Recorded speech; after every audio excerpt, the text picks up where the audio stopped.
राष्ट्र संविधान का है तू ही शिल्पकार, तूने ही सिखाया है समानता का सार। जय भीम साथियों, बाबा साहब डॉक्टर भीमराव अंबेडकर ने 13 अक्टूबर 1935 में धर्म परिवर्तन की सार्वजनिक घोषणा करते हुए कहा था कि दुर्भाग्य से मैं हिंदू समाज में एक अछूत के रूप में पैदा हुआ हूं।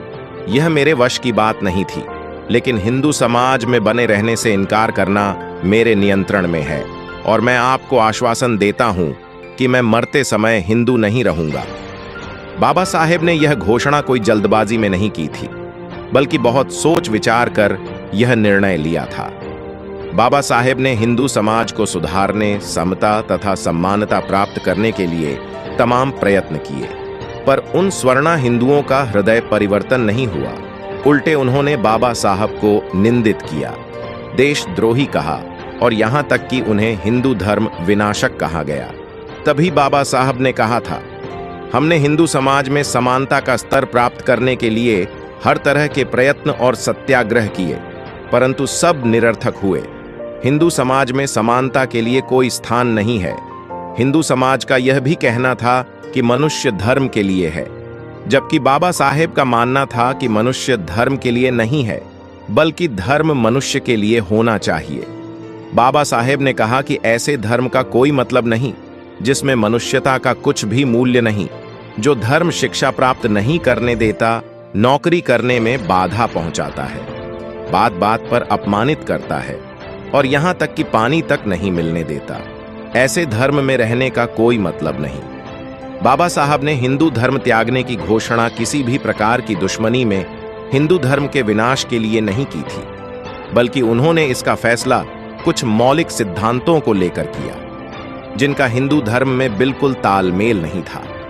बाबा साहब के धर्म परिवर्तन की घोषणा के बाद हैदराबाद के मुस्लिम धर्म के निजाम से लेकर कई ईसाई मिशनरियों ने उन्हें करोड़ों रूपए का प्रलोभन भी दिया और उन्होंने सभी को ठुकरा दिया। निसंदेह वह भी चाहते थे कि दलित समाज की आर्थिक स्थिति में सुधार हो, पर पराये धन पर आश्रित होकर नहीं, बल्कि उनके परिश्रम और संगठन होने से यह स्थिति में सुधार आए। इसके अलावा बाबा साहेब ऐसे धर्म को चुनना चाहते थे जिसका केंद्र मनुष्य और नैतिकता हो, उसमें स्वतंत्रता, समता और बंधुत्व हो।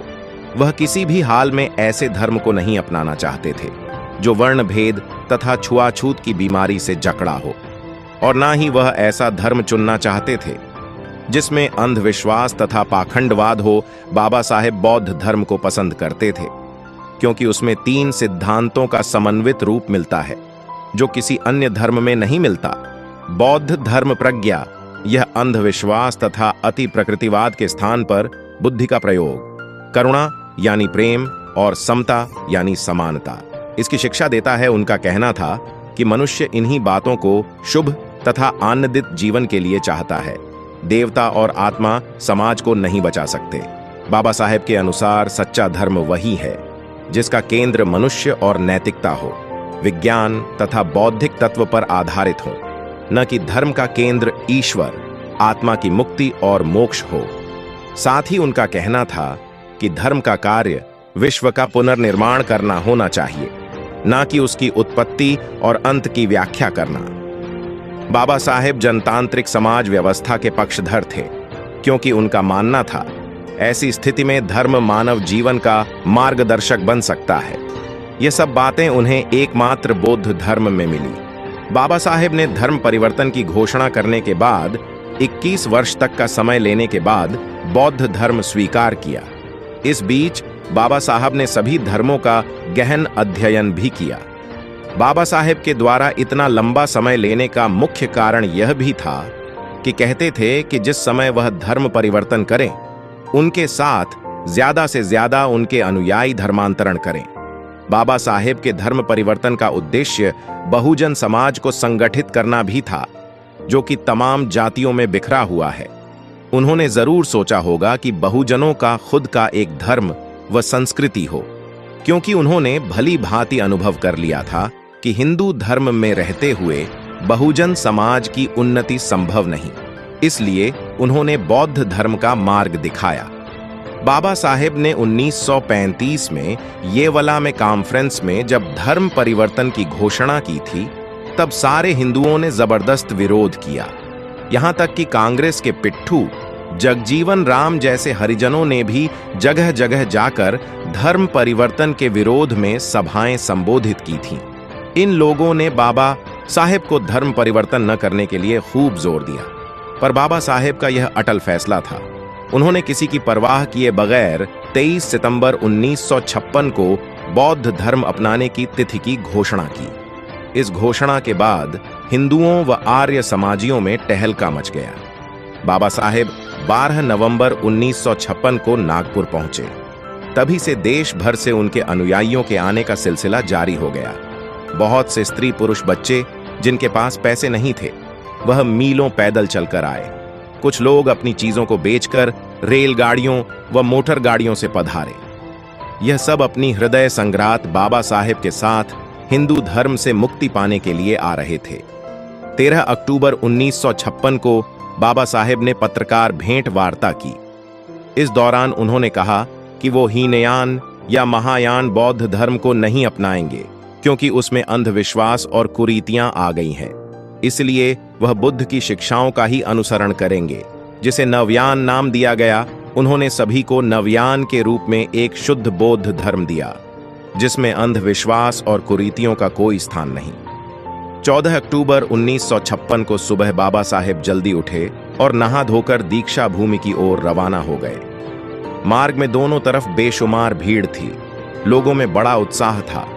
आकाश बौद्ध धर्म और बाबा साहेब की जय जयकार से गूंज रहा था। सभी लोग प्रसन्न थे। बाबा साहेब जैसे ही पंडाल पहुंचे, उन्हें मंच पर ले जाया गया। एक हाथ में लाठी और दूसरा हाथ नानक चंद्र रत्तू के हाथ पर रखे हुए खड़े थे। वहां एकत्रित जनसमूह ने उनका तालियों की गगनभेदी गड़गड़ाहट से स्वागत किया। मंच पर विराजमान 82 वर्षीय महावीर चंद्रमणि ने उन्हें धम्म दीक्षा दी। उसके बाद बौद्ध धर्म स्वीकार करने की घोषणा की गई। आकाश बाबा साहेब और बुद्ध के नारों से गूंज उठा। तब बाबा साहब ने उद्घोषणा की, अपने पुराने धर्म को त्याग कर, जो असमानता और दमन पर आधारित है, मैं आज पुण्य न जन्मा हो, विस्तारवाद में मेरा कोई विश्वास नहीं, और यह कहना गलत एवं शरारतपूर्ण है कि बुद्ध विष्णु के अवतार थे। मैं अब किसी हिंदू देवी देवता का पुजारी नहीं हूं। मैं श्राद्ध की क्रिया नहीं करूंगा। मैं बुद्ध के अष्टांगिक मार्ग का पूर्णतः अनुसरण करूंगा। बौद्ध धर्म एक सच्चा धर्म है और मैं अपने जीवन को ज्ञान सम्यक मार्ग तथा दया के सिद्धांतों के साथ संचालित करूंगा। बाबा साहब ने इसी के साथ बुद्ध के मूल विचारों का सरलीकरण करके 22 प्रतिज्ञाओं के रूप में प्रस्तुत किया, जिसका एकत्रित जनसमूह ने स्वागत किया। उसके बाद बाबा साहेब ने वहां आए लाखों लोगों को बौद्ध बनाया। 3 दिन में लगभग 14 लाख लोगों का बौद्ध धर्म ग्रहण करवाकर बाबा साहेब ने इतिहास रच डाला। उसके बाद बाबा साहेब को नेपाल में राजा महेंद्र ने उन्हें काठमांडू में होने वाले बौद्ध सम्मेलन में आमंत्रित किया। बाबा साहेब का स्वास्थ्य उस समय बहुत खराब था, पर उनके अनुयायी अपने उन्हें वहां जाने के लिए राजी कर लिया। 14 नवंबर 1956 को वह काठमांडू के लिए साथियों के साथ रवाना हुए। 15 नवंबर को राजा महेंद्र द्वारा बौद्ध सम्मेलन का उद्घाटन किया गया। नेपाल सरकार ने उस दिन को छुट्टी का दिन घोषित कर दिया।